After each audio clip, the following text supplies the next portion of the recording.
غزوہ بنو قریظہ رحیق المختوم۔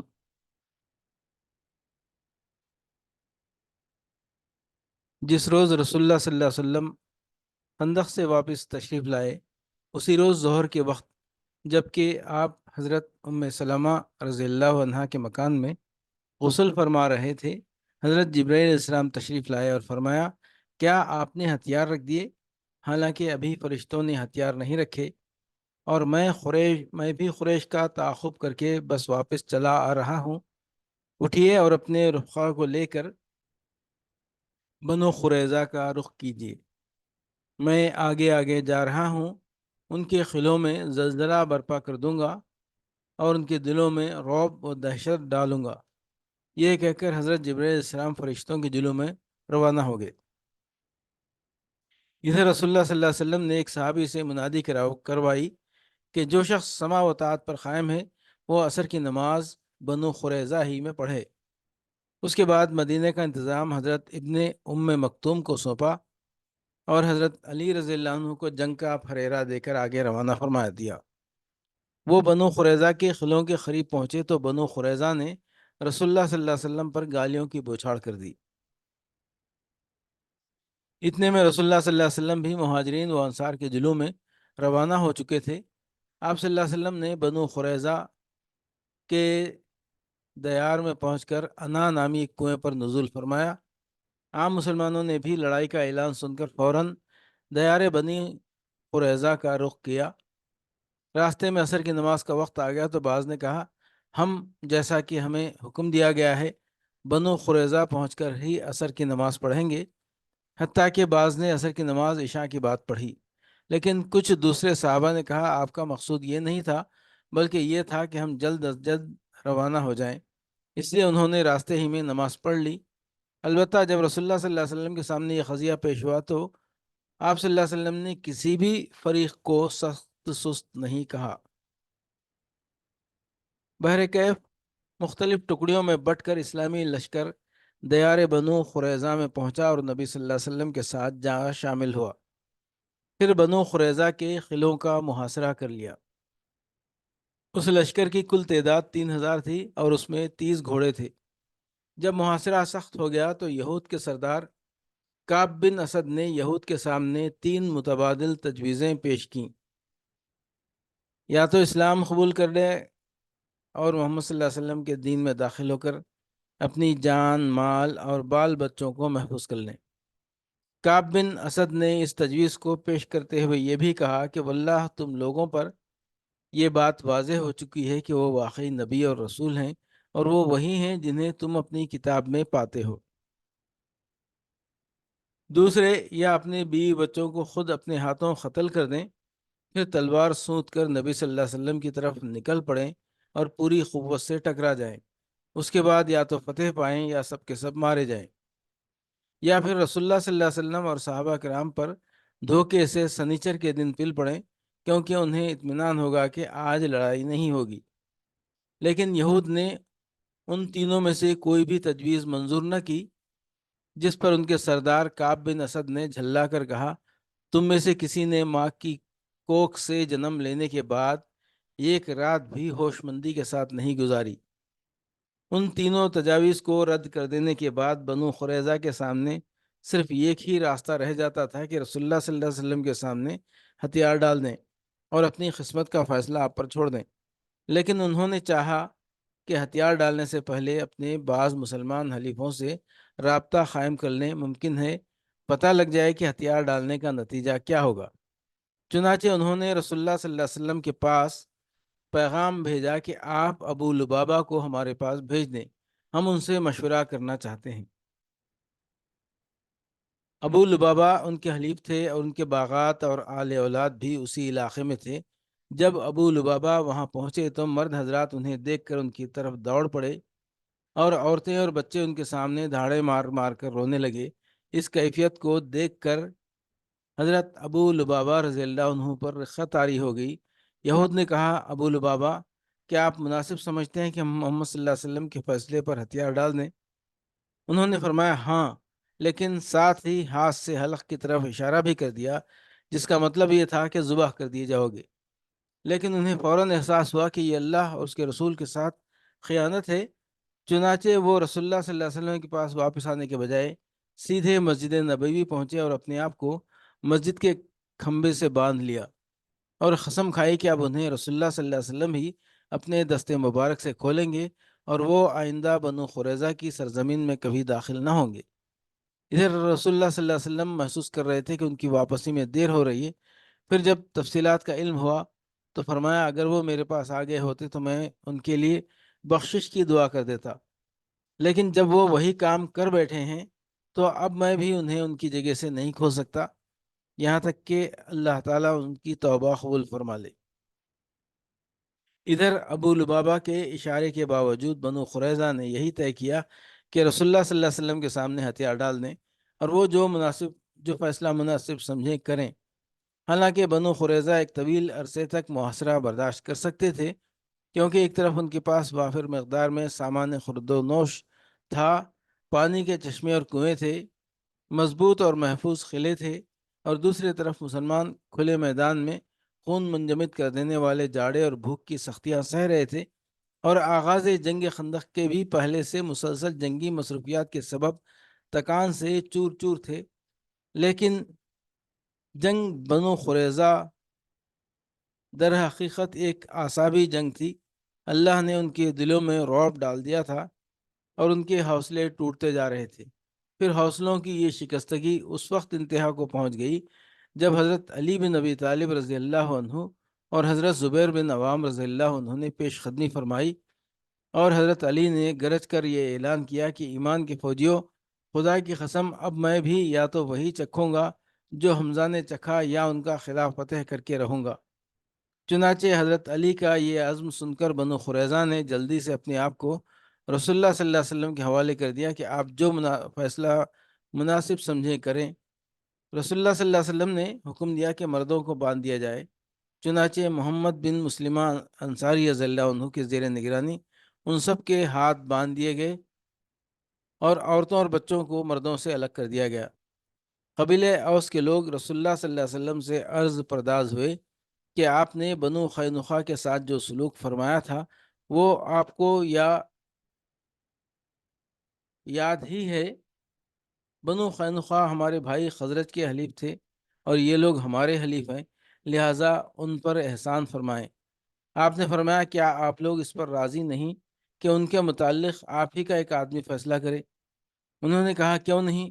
آپ نے فرمایا تو یہ معاملہ سعد بن معاذ کے حوالے ہے، اور اس کے لوگوں نے کہا ہم اس پر راضی ہیں۔ اس کے بعد آپ نے حضرت سعد بن معاذ کو بلا بھیجا۔ وہ مدینے میں تھے، لشکر کے ہمراہ تشریف نہیں لائے تھے کیونکہ جنگ خندق کے دوران بازو کی رگ کٹنے کے سبب زخمی تھے۔ انہیں ایک گدھے پر سوار کر کے رسول اللہ صلی اللہ علیہ وسلم کی خدمت میں لایا گیا۔ جب قریب پہنچے تو ان کے قبیلے کے لوگوں نے انہیں دونوں جانب سے گھیر لیا اور کہنے لگے سعد اپنے حلیفوں کے بارے میں اچھائی اور احسان سے کام لیجیے گا، رسول اللہ صلی اللہ علیہ وسلم نے آپ کو اسی لیے حکم بنایا ہے کہ آپ ان سے حسن سلوک کریں گے۔ مگر وہ چپ چاپ تھے، کوئی جواب نہ دے رہے تھے۔ جب لوگوں نے گزارش کی بھرمار کر دی تو بولے اب وقت آ گیا ہے کہ سعد کو اللہ کے بارے میں کسی ملامت گر کی پرواہ نہ ہو۔ یہ سن کر بعض لوگ اسی وقت مدینہ آ گئے اور قیدیوں کی موت کی خبر پھیلا دی۔ اس کے بعد جب حضرت سعد نبی صلی اللہ علیہ وسلم کے پاس پہنچے تو آپ نے فرمایا اپنے سردار کے استقبال کے لیے اٹھ کر جاؤ۔ لوگوں نے جب انہیں سواری سے اتار لیا تو آپ نے فرمایا اے سعد یہ لوگ تمہارے فیصلے پر اترے ہیں۔ حضرت سعد نے کہا کیا میرا فیصلہ ان پر نافذ ہوگا؟ لوگوں نے کہا جی ہاں۔ انہوں نے کہا مسلمانوں پر بھی؟ لوگوں نے کہا جی ہاں۔ انہوں نے پھر کہا اور جو یہاں ہے ان پر بھی؟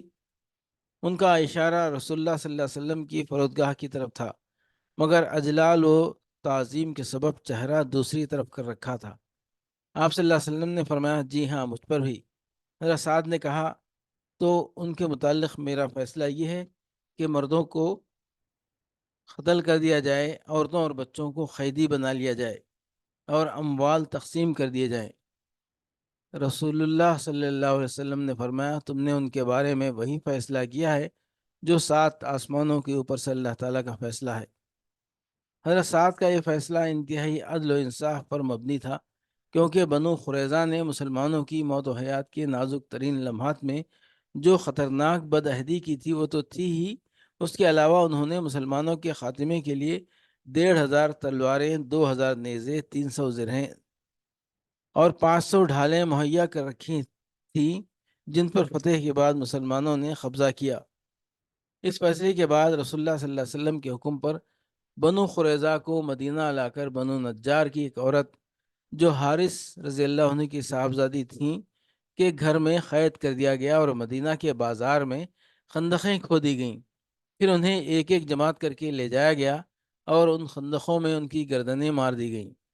کارروائی شروع ہونے کے تھوڑی دیر بعد باقی ماندہ قیدیوں نے اپنے سردار کعب بن اسد سے دریافت کیا کہ آپ کا کیا اندازہ ہے، ہمارے ساتھ کیا ہو رہا ہے؟ اس نے کہا، کیا تم لوگ کسی بھی جگہ سمجھ بوجھ نہیں رکھتے؟ دیکھتے نہیں کہ پکارنے والا رک نہیں رہا ہے اور جانے والا پلٹ نہیں رہا ہے؟ یہ خدا کی قسم قتل ہے۔ بہرکیف ان سب، جن کی تعداد 600 اور 700 کے درمیان تھی، گردنیں مار دی گئیں۔ اس کارروائی کے ذریعے غدر و خیانت کے ان صحابوں کا مکمل طور پر خاتمہ ہو گیا جنہوں نے پختہ عہد و پیمان توڑا تھا۔ مسلمانوں کے خاتمے کے لیے ان کی زندگی کے نہایت سنگین اور نازک ترین لمحات میں دشمن کو مدد دے کر جنگ کے اکابر مجرمین کا کردار ادا کیا تھا، اور اب وہ واقعتاً مقدمے اور پھانسی کے مستحق ہو چکے تھے۔ بنو قریظہ کی اس تباہی کے ساتھ ہی بنو نذیر کا شیطان اور جنگ احزاب کا ایک بڑا مجرم ہوئی بن اخطب اپنے کیفر کردار کو پہنچ گیا۔ یہ شخص ام المومنین حضرت صفیہ رضی اللہ عنہا کا باپ تھا۔ قریش و غطفان کی واپسی کے بعد جب بنو قریظہ کا محاصرہ کیا گیا اور انہوں نے خلا بندی اختیار کی تو یہ بھی ان کے ہمراہ خلا بند ہو گیا تھا، کیونکہ غزوہ احزاب کے ایام میں یہ شخص جب کعب بن اسد کو غدر و خیانت پر آمادہ کرنے کے لیے آیا تھا تو اس کا وعدہ کر رکھا تھا اور اب اسی وعدے کو نبھا رہا تھا۔ اسے جس وقت خدمت نبوی میں لایا گیا تو ایک جوڑا زیب تن کیے ہوئے تھا، جسے خود ہی ہر جانب سے ایک ایک انگل پھاڑ رکھا تھا تاکہ اسے مال غنیمت میں نہ رکھوا لیا جائے۔ اس کے دونوں ہاتھ گردن کے پیچھے رسی سے یکجا بندھے ہوئے تھے۔ اس نے رسول اللہ صلی اللہ علیہ وسلم کو مخاطب کر کے کہا، سنیے، میں نے آپ کی عداوت پر اپنے آپ کو ملامت نہیں کی، لیکن جو اللہ سے لڑتا ہے مغلوب ہو جاتا ہے۔ پھر لوگوں کو مخاطب کر کے کہا، لوگوں، اللہ کے فیصلے میں کوئی حرج نہیں، یہ تو نوشتہ تقدیر ہے اور ایک بڑا قتل ہے جو اللہ نے بنی اسرائیل پر لکھ دیا تھا۔ اس کے بعد وہ بیٹھا اور اس کی گردن مار دی گئی۔ اس واقعے میں بنو قریظہ کی ایک عورت بھی قتل کی گئی۔ اس نے حضرت خلاد بن سوید رضی اللہ عنہ پر چکی کا پاٹ پھینک کر انہیں قتل کر دیا تھا۔ اسی کے بدلے اسے قتل کیا گیا۔ رسول اللہ صلی اللہ علیہ وسلم کا حکم تھا کہ جس کے زیر ناف بال آ چکے ہیں اسے قتل کر دیا جائے۔ چونکہ حضرت عطیہ خرزی کو ابھی بال نہیں آئے تھے لہٰذا انہیں زندہ چھوڑ دیا گیا، چنانچہ وہ مسلمان ہو کر شرف صحابیت سے مشرف ہوئے۔ حضرت ثابت بن قیس نے گزارش کی کہ زبیر بن باتا اور اس کے اہل و عیال کو ان کے لیے ہبہ کر دیا جائے۔ اس کی وجہ یہ تھی کہ زبیر نے ثابت پر کچھ احسانات کیے تھے۔ ان کی گزارش منظور کر لی گئی۔ اس کے بعد ثابت بن قیس نے زبیر سے کہا، رسول اللہ صلی اللہ علیہ وسلم نے تم کو اور تمہارے اہل و عیال کو میرے لیے ہبہ کر دیا ہے اور میں ان سب کو تمہارے حوالے کرتا ہوں، یعنی تم بال بچوں سمیت آزاد ہو۔ لیکن جب زبیر بن باتا کو معلوم ہوا کہ اس کی قوم قتل کر دی گئی ہے تو اس نے کہا، ثابت، تم پر میں نے جو احسان کیا تھا اس کا واسطہ دے کر کہتا ہوں کہ مجھے بھی دوستوں تک پہنچا دو۔ چنانچہ اس کی بھی گردن مار کر اسے اس کے یہودی دوستوں تک پہنچا دیا گیا۔ البتہ حضرت ثابت نے زبیر بن باتا کے لڑکے عبد الرحمن کو زندہ رکھا، چنانچہ وہ اسلام لا کر شرف صحابیت سے مشرف ہوئی۔ اسی طرح بنو نجار کی خاتون حضرت ام المنذر سلمہ بنت قیس نے گزارش کی کہ سموال خریزی کے لڑکے رفاع کو ان کے لیے ہبہ کر دیا جائے۔ ان کی بھی گزارش منظور ہوئی اور رفاع کو ان کے حوالے کر دیا گیا۔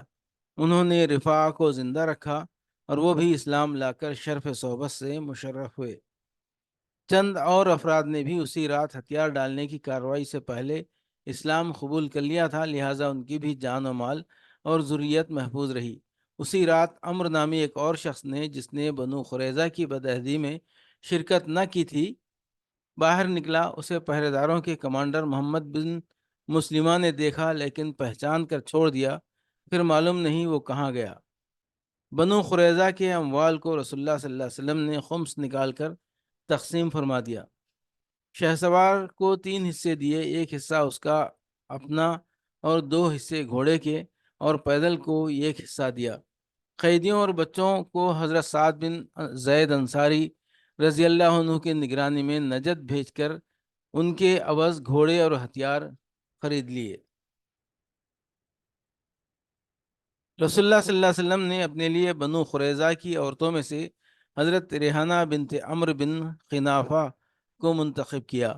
یہ ابن اسحاق کے بقول آپ کی وفات تک آپ کی ملکیت میں رہیں، لیکن کلبی کا بیان ہے کہ نبی صلی اللہ علیہ وسلم نے انہیں 6 ہجری میں آزاد کر کے شادی کر لی تھی۔ پھر جب آپ حجۃ الوداع سے واپس تشریف لائے تو ان کا انتقال ہو گیا اور آپ نے انہیں بقیع میں دفن فرما دیا۔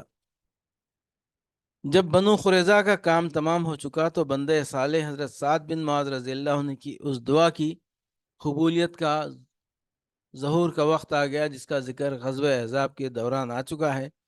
چنانچہ ان کا زخم پھوٹ گیا۔ اس وقت وہ مسجد نبوی میں تھے۔ نبی صلی اللہ علیہ وسلم نے ان کے لیے وہیں خیمہ لگوا دیا تھا تاکہ قریب ہی سے ان کی عیادت کر لیا کریں۔ حضرت عائشہ رضی اللہ عنہ کا بیان ہے کہ ان کے سینے کا زخم پھوٹ کر بہا۔ مسجد میں بنو غفار کے بھی چند خیمے تھے۔ وہ یہ دیکھ کر چونکہ کہ ان کی جانب خون بہہ کر آ رہا ہے، انہوں نے کہا، خیمے والو، یہ کیا ہے جو تمہاری طرف سے ہماری طرف آ رہا ہے؟ دیکھا تو حضرت سعد کے زخم سے خون کی دھار رواں تھی، پھر اسی سے ان کی موت واقع ہو گئی۔ صحیح ہے، میں حضرت جابر رضی اللہ عنہ سے مروی ہے کہ رسول اللہ صلی اللہ علیہ وسلم نے فرمایا کہ سعد بن معاذ رضی اللہ عنہ کی موت سے رحمان کا عرش ہل گیا۔ امام ترمذی نے حضرت انس سے ایک حدیث روایت کی ہے اور اسے صحیح بھی قرار دیا ہے کہ جب حضرت سعد بن معاذ رضی اللہ عنہ کا جنازہ اٹھایا گیا تو منافقین نے کہا، ان کا جنازہ کس قدر ہلکا ہے۔ رسول اللہ صلی اللہ علیہ وسلم نے فرمایا، اسے فرشتے اٹھائے ہوئے تھے۔ بنو قریظہ کے محاصرے کے دوران صرف ایک ہی مسلمان شہید ہوئے، جن کا نام خلاد بن سوید ہے۔ یہ وہی صحابی ہیں جن پر بنو قریظہ کی ایک عورت نے چکی کا پاٹ پھینک مارا تھا۔ ان کے علاوہ حضرت عکاشہ کے بھائی ابو سنان بن محسن نے محاصرے کے دوران وفات پائی۔ جہاں تک حضرت ابو لبابہ رضی اللہ عنہ کا معاملہ ہے تو وہ 6 رات مسلسل ستون سے بندھے رہے۔ ان کی بیوی ہر نماز کے وقت آ کر کھول دیتی تھی اور وہ نماز سے فارغ ہو کر پھر اسی ستون میں بندھ جاتے تھے۔ اس کے بعد رسول اللہ صلی اللہ علیہ وسلم پر صبح دم ان کی توبہ نازل ہوئی۔ اس وقت آپ حضرت ام سلمہ رضی اللہ عنہا کے مکان میں تشریف فرما تھے۔ حضرت ابو لبابہ کا بیان ہے کہ حضرت ام سلمہ نے اپنے حجرے کے دروازے پر کھڑے ہو کر مجھ سے کہا،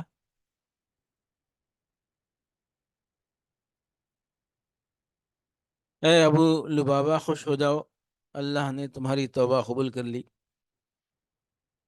یہ سن کر صحابہ انہیں کھولنے کے لیے اچھل پڑے، لیکن انہوں نے انکار کر دیا کہ انہیں رسول اللہ صلی اللہ علیہ وسلم کے بجائے کوئی اور نہ کھولے گا۔ چنانچہ جب نبی صلی اللہ علیہ وسلم نماز فجر کے لیے نکلے اور وہاں سے گزرے تو انہیں کھول دیا۔ یہ غزوہ ذی قعد میں پیش آیا، 25 روز تک محاصرہ قائم رہا۔ اللہ نے اس غزوے اور غزوہ خندق کے متعلق سورہ احزاب میں بہت سی آیات نازل فرمائیں اور دونوں غزووں کی اہم جزیات پر تبصرہ فرمایا۔ مومنین و منافقین کے حالات بیان فرمائے، دشمن کے مختلف گروہوں میں پھوٹ اور پست ہمتی کا ذکر فرمایا اور اہل کتاب کی بد عہدی کے نتائج پر روشنی ڈالی۔